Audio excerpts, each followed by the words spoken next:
Well, hello, my lovely friends. Today I'm taking you on an adventure to the Coachella Valley Preserve, a natural area, cooperative managed. And the reason why we're going here is because this is the Thousand Palms. We'll see more once we get past this fence. And we are also going to go on to the San Andreas Fault. And I brought my cards and I'm going to read see if what the fault can tell us about an earthquake in California. So if you want to read more, pause it now. Otherwise, we're going to start walking. All right, so now we're at the Thousand Palms Oasis Preserve, the heart of the Coachella Valley Preserve. And there's actually like 1,000 palms here. And it's so peaceful and quiet. And you can feel the coolness, the difference from the desert to coming in this natural oasis. And these are the areas that the natives would live, of course, because there's water, there's shelter, there's materials, there's food, there's lots of animals.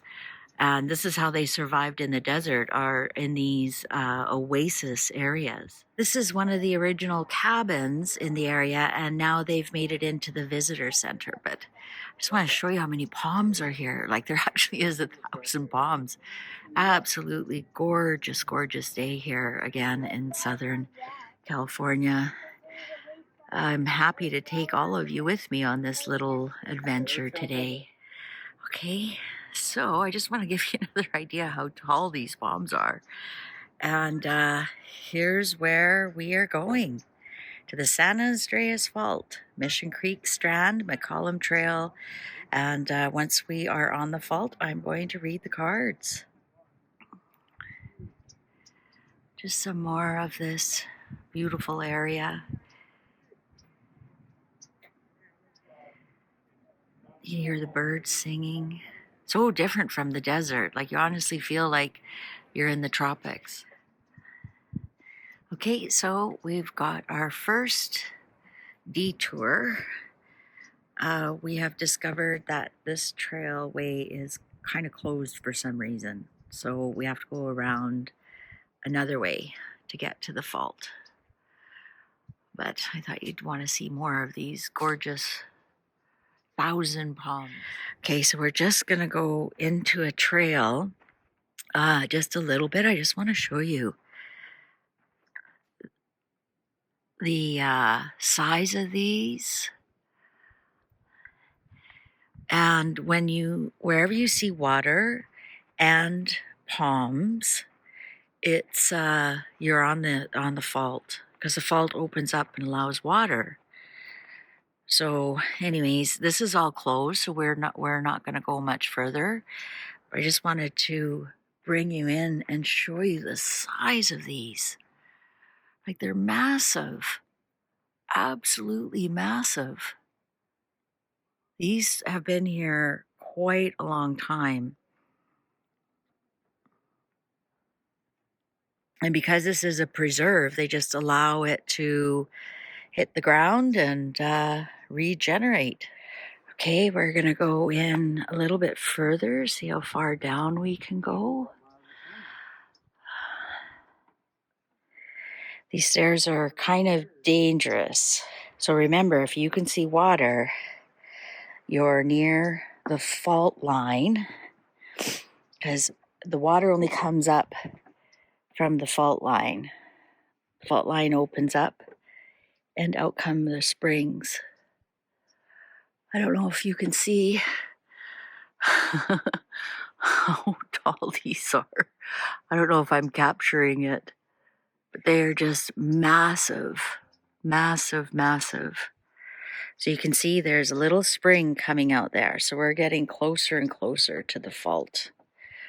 But yeah, I like the way they, it sure be nice if it was all cleaned up, but this is nature. This is how palm trees nurture the earth and recycle.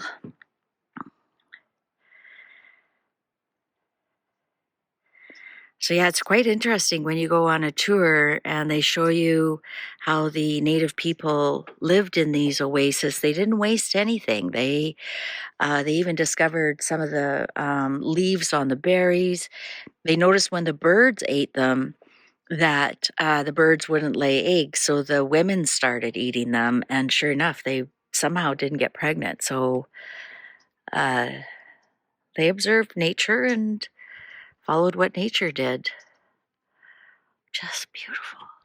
So we're walking along the walkway. We must be getting close to the fault because there's quite a bit of water now. And apparently, if you, oh, you can't see because maybe I'll turn around here. Apparently, one of these bushes, I can't remember which one, if you wash the leaves, if you get the leaves wet, they turn a really dark black, and the ladies would dye their, cover up their gray. I thought that was interesting. So there's the water, and yeah, you know, it was interesting because when we went to Joshua Tree, I said, "Isn't it interesting? There's no palm trees here, but that's because there's no water." You can see I'm walking just above the water. We're at McCallum.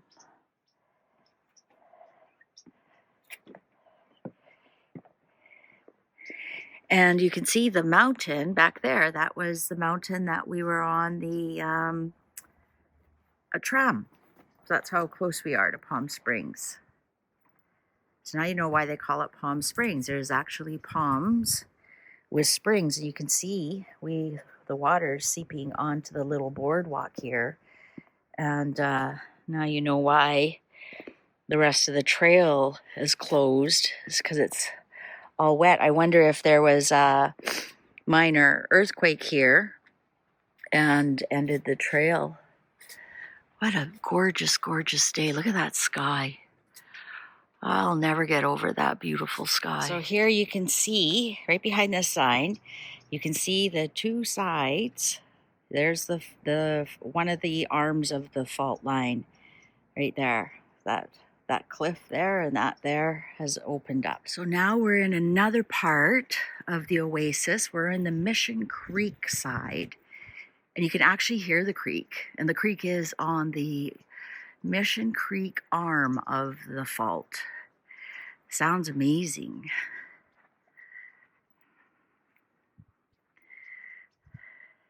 But look at all these fawns that have fallen.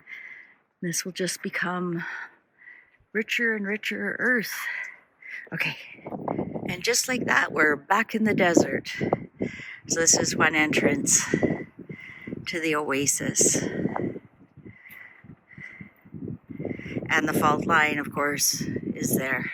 Those are the blackberries that the ladies they'd gather them and boil them and then wash their hair in the water to keep the gray away and to keep their hair really dark and shiny and beautiful. Even back then, ladies always wanted to look good. Okay, so there's the back of the main oasis.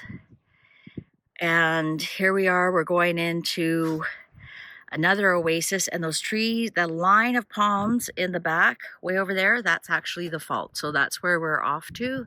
It's about a mile, and we'll do the reading there. So you can see right there already where some land has shifted. The how much it has actually dropped. But look at this. There's snakes, so I'm staying on the trail. Don't worry about me. We're really starting to see the different, basically the fault isn't just one line. It's actually quite huge, and you can see it from the air when you take off or land in the airport. So you can see this one side, and look how much it has dropped.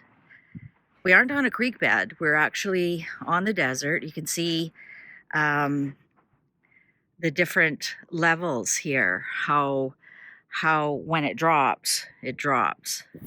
All right, so we're going to do a quick reading here. We're right right on the fault, as close as we can be to the middle. And Go. okay, we're going to call in the earth elementals to help us with this. And I want to ask the San Andreas Fault, when is the next time you're going to have a big movement so that we can warn the people and make sure that they are safe? When is your next movement? We saw the big one off the coast. And when can we expect another big one? Oh my goodness, 7 of Cups in reverse. The Knight of Wands, well, that's fire. That should be soon. They come in quick. Ace of Cups, I think one's going to be very soon. Wheel of Fortune in reverse. And the Hierophant.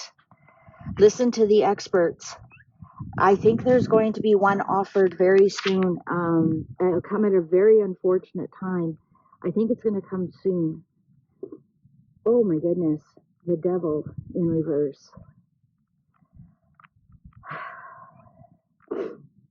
The Two of Cups in reverse on top of the King of Cups in reverse on top of the Ace of Cups. And the Page of Swords in reverse. I think this is going to be here sooner rather than later. Listen to the experts. The Queen of Cups upright. And the Six of Swords in reverse. And the Queen of Swords upright. I'm going to call it that Queen of Swords is actually an air sign, and the next air sign is Aquarius, end of January and in February. We just got out of a Cups time, and of course that's water, and that was the earthquake on the water. So I'm thinking the next one will be during Aquarius season. The sun, yes, in the darkness when the sun is not strong. Strength. The Hermit in reverse. The Four of Pentacles upright. And the Three of Wands. Patience, patience, patience. And the Seven of Swords in reverse. I think that I'm not getting like there's a tower and a lot of death, and I think people are going to be prepared. I think it's going to be very isolated. We have a 4 here, and the Three of Wands is patient, so it's not going to happen right away. I honestly think it's going to happen perhaps during the Leo moon in Aquarius. So that would be the Leo full moon in Aquarius. Be very careful around that time. Listen to the experts. Do not be gaslit about anything. I think it's going to be very isolated. I'm not getting lots and lots of damage. I'm not getting lots of death. But I think watch out around Aquarius, Leo full moon. All right. Well, thank you very much for watching. We'll continue on. Okay, we are on our way back. What a great day at the Oasis. There you can see it again. And all along that Mission Creek makes ponds and palm trees. And now we're back into the desert and on our way back to Palm Springs.